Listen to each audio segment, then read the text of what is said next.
చూపవమ్మా.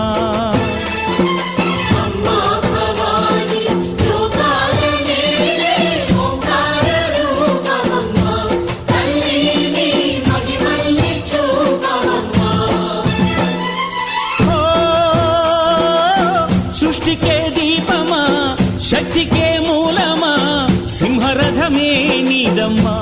అమ్మ దుర్గమ్మ భక్తులను దీవించుమా.